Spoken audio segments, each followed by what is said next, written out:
payday toolmaker Starbreeze has applied for an extended reconstruction period as it looks to find stability after filing for administration. The Stockholm District Court initially approved the company's reconstruction up until March 3, 2019.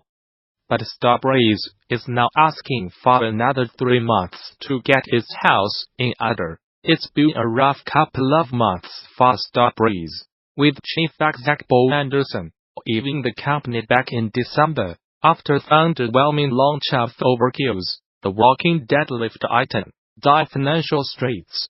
The developer-publisher was then raided by Swedish authorities on suspicion of insider trading, resulting in the arrest of one unnamed person.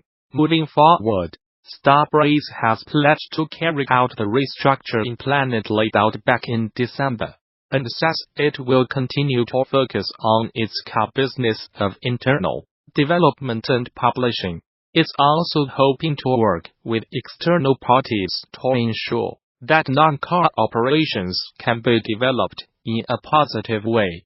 My oldest sister used to work at a newspaper. Her editor said, "The good news articles start with a sentence, a tour, so unique tour, the story you could never use it on another one." This perfectly encapsulates the way I think about game trailers. Excluding literal game clones, every game has something unique about it. It's the job of the trailer maker to find that thing. Video games have a long history of being thought of as products like a car, a smartphone. A lot of people focus on features like cooperative play, unlockable items, physics simulations, and high-resolution textures, etc. This way of looking at games as products can filter down through press coverage, heated online arguments, and advertising. I think this mentality for games is why there are so many game trailers which boil down to a video checklist of features, intercut with the game footage. Many of these trailers end up highlighting the ways a game is similar to others rather than different. From something awful's video game style review of World War Z, it's perfectly understandable for new games to incorporate popular game design features. But I do like to think most people take popular ideas and put a unique spin on them. That unique spin is what a trailer needs to start with. And if there's time, it can cite some bullet points which might interest some people. When I see a feature list in a trailer, it's a lot like the experience of going through profiles on dating apps. There are functionally an infinite number of people on dating apps, but surprisingly few profiles stand out in any appreciable way. For example, where I am in Los Angeles, it does not take long to find a person of any gender who in their profile says something to the effect of, "I am here in Long enjoying living my life to the fullest. I am a fun-loving person who loves to laugh and is fluent in sarcasm. I enjoy hiking, traveling, cooking, going out to eat, seeing shows, and dancing. But I also like to stay at home and watch Netflix. My favorite movie is The Shawshank Redemption." This is my attempt at a gender-neutral profile. But if it were for a man, the favorite movie would be Fight Club or Pulp Fiction. It's a thing. Their photos would also include car selfies, Machu Picchu, Snapchat filters, and a sedated tiger. Posing with the tiger also says you are an asshole who does not care about what the tiger had to go through for your photo op.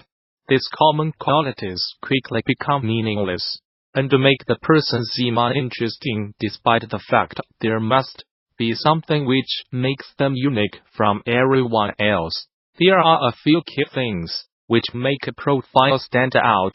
Uniqueness is of course by definition something which stands out from the crowd. I have already cited a number of ways people make themselves look similar to others. But another mainstay of dating profiles are men who take shirtless selfies. Those will not make a guy stand out from the crowd. But a person in 2019 whose I saw of 1930s musicals will drop attention because it's not something you are likely to find in dozens or hundreds of profiles. There are a countless number of games where you shoot and kill other people or things. These unique games poke through the noise. For example, Papers. PLASCWHERE you play a border-crossing immigration officer, looking at documents and stamping passports. Or Florence, which is a game about a relationship between a woman and a man where the game interactions are metaphors for their trials and tribulations. Papers.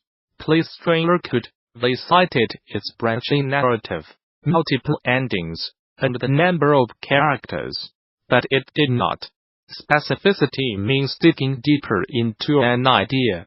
For example, cooking is a very broad interest. For all I know, this person's definition of cooking is microwaving a frozen dinner. A specific example could be cooking pod stickers. This says the person is very likely of Asian descent and enjoys making food from scratch. For games, a broad gameplay descriptor is platformer. A more specific example could be platformer, where you cannot jump, which is one of the ideas behind Nintendo's excellent Captain Toad Treasure Tracker.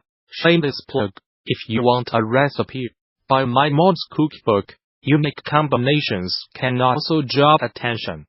There are some things which are unsurprising to see together, like a person who lists me neighborty OTOROANDP no keys their favorite movies. But what if someone said their favorite movies are My Neighborty OTOROAND A History of Violence, a first-person shooter, where you are in the military? It's a very cliché combination.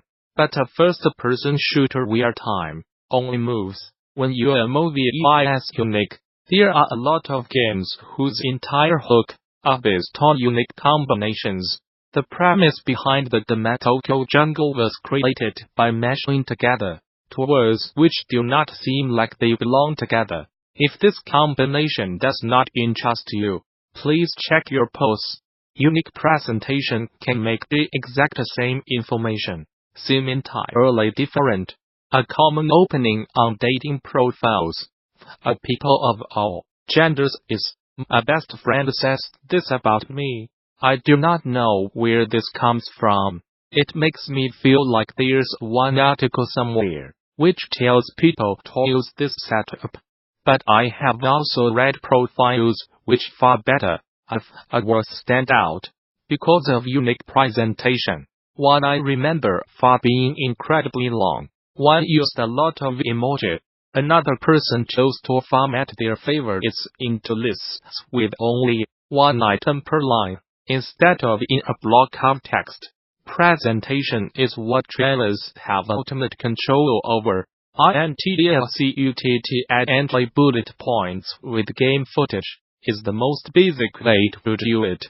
But there are so many ways to show a game uniquely. This trailer for a fishing plane makes a fishing game look like it's the latest high-tech racing game from Sony and Microsoft. In a doubt you played as an ape escaping from a facility. They made their first trailer playable. The only limit to how to present something is the creativity of the trailer makers. This is one case where a list of features works beautifully, because of the absurdity of the presentation. All this to say, there are so many ways to find something unique to frame a trailer around. 60 to 90 seconds is not a very long time to make a pitch for a game, so why waste the time citing similarities a game shares with others? When I make a trailer, I first look at a game's features and qualities, and cross out everything I recognize from other games. Everything left over is where I start, and I will add back in anything I crossed out, if and only if it's necessary to communicate the hook of the game. I think another reason people fall back on lists of popular features is because it can feel scary to go out on a limb with a unique and untested idea, as if they are saying to the audience, do not worry, this has lots of stuff you already love. But there is one more thing. I think this has the opposite of the intended effect, because the audience for a trailer goes in looking for the unique thing. Padding it out with the basic bullet points is simply boring. The audience probably is not going to see this and say, wow, I am excited to play this game, because I love critical hits. Something else to consider. You do not have to go out of your way to show how your game is similar to others. The audience is already looking for things they understand. A person watching a trailer is like a person reading a menu for a cuisine they have never eaten before. Everything might look totally different, but they will still have the ability to find their way in with something familiar like meat or vegetable. The audience is not an empty vessel waiting to get filled. They are coming in with a baseline of knowledge, but that baseline presumably does not include the unique hook of your game. So that's what the trailer has to focus on.